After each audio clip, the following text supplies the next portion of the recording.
নমস্কার, কেমন আছো সবাই? নতুন একটি কুকিং ব্লগে তোমাদের সবাইকে স্বাগত। আজকে বুধবার, দেখো আমি পাও ভাজি বানাচ্ছি। রাতে বানিয়েছিলাম এটা, একদম ঘরালো সিম্পলভাবে বানিয়েছিলাম, কোনো ফুড কালার আর কিছু দেয়নি। তো ভিডিওটা ভালো লাগলে প্রথম দিক থেকে লাস্ট অবধি পুরো দেখবে। দেখো আমি কতগুলো সবজি নিয়ে নিয়েছি। টমাটার আছে 300 গ্রাম, বিটরুট আছে আদা, আর গাজর, একটা সিমলা মির্চ, পেঁয়াজ, আর মটরশুঁটি আছে। সেগুলানকে আমি আলু আছে, এগুলানকে আমি কুকারে সেদ্ধ করে নেব। 8টা সিটি পড়বে তখন অবধি আমি এগুলানকে কুকারে বয়েল করে নেব। কুকারে দেখো আমি তেল দিয়ে দিয়েছি। তেল দিয়ে পাওভাজির মশলা 1 চামচ দিয়ে একটু নুন দিয়ে সেগুলানকে হালকা আমি নেড়ে নেব। 1 চামচ কাশ্মীরি লঙ্কার গুঁড়া দিয়েছি কালার আসার জন্যে। আবার দেবো, এখন এগুলো বয়েল হওয়ার সময় 1 চামচই দিয়েছি। দিয়ে দেখো হালকা একটু জল বেরিয়ে যেতে একটু নাড়ার পরে আমি তাই 1 কাপ জল ঢেলে দিয়েছি বড় কাপের। দিয়ে এগুলোকে আমি ভালো করে হাই ফ্লেমে সেদ্ধ করে নেবো। 8টা সিটি পড়বে। তারপরে দেখো আমার হয়ে গেছে সেদ্ধ। এইটা একদম খুব ভালোভাবে সেদ্ধ হয়ে যায়, এত কোনো সবজির গাঁটারা থাকেনি, একদম বেশ সুন্দর সিদ্ধ হয়। এবারে ভাজিটা বানানোর জন্য আমি গ্যাসের উপরে একটা কড়াই চড়িয়ে তেল আর বাটার দুটাই দেবো। তেল দিয়েছি, দেওয়ার পরে বাটার দিয়েছি, দিয়ে পেঁয়াজগুলো ছোট ছোট করে একদম গ্রেট করে রেখেছিলাম সেগুলোকেও দিচ্ছি। এই পেঁয়াজ এরা একদম লাল করে ভাজার নেই, খালি একটুখানি নরম করার আছে। সিমলা মির্চটাও দেখো গ্রেট করে রেখেছিলাম, সেটাও দিয়ে দিয়েছি।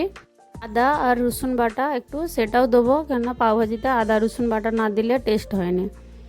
তো দিয়ে এগুলোকে কিছুক্ষণ নাড়বো, একদম ফ্রাই করার নেই, কেননা পেঁয়াজরা বেশি ভাজা হয়ে গেলে পাওভাজির যে একটা মিষ্টতা থাকে সেটা থাকবে না।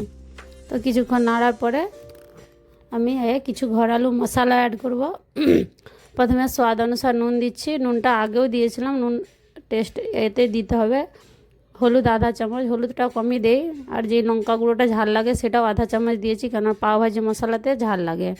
কাশ্মীরি লাল মির্চির পাউডার দিয়েছি, সেটা কালার আসার জন্য দিয়েছি। পাওভাজি মশলা 2 চামচ দিয়েছি, আর জিরা ধনিয়া পাউডার দিয়েছি 1 চামচ। দিয়ে এগুলোকে ভালো করে আমি কিছুক্ষণ নেড়ে নেব।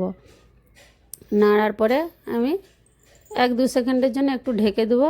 দেখো মশলাটা অনেকটা হয়ে গেছে। দিয়ে আমি এবারে ধনে পাতা কুচিয়ে রেখেছিলাম, একদম মুট্ঠি ভরকে ধনে পাতা কুচিগুলো দিয়ে কিছুক্ষণ নাড়ব।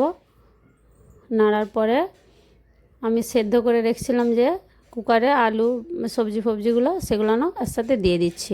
দিয়ে এগুলোকে আমি ম্যাশ করব ভালো করে। আমার কাছে পাওভাজি ম্যাশার আছে, কিন্তু কড়াইয়ে বানাচ্ছি না, তো সেটা ভালো হয়নি।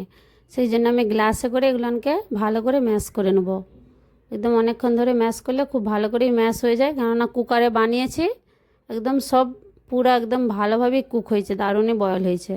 দেখো এরকম করে ম্যাশ করে নেব।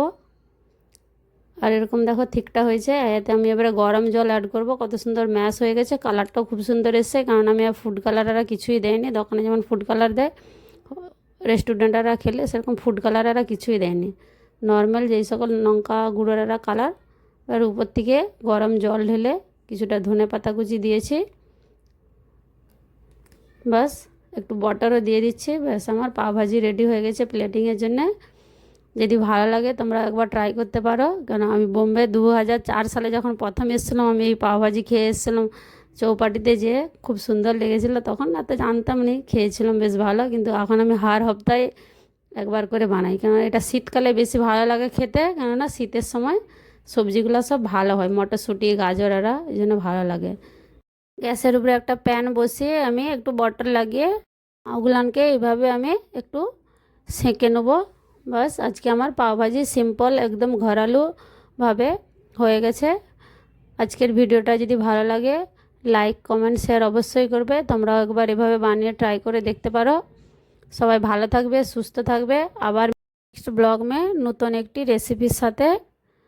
ভিডিওটা আজকে এখানেই শেষ করছি। সবাই ভালো থাকবে। চলো বাই।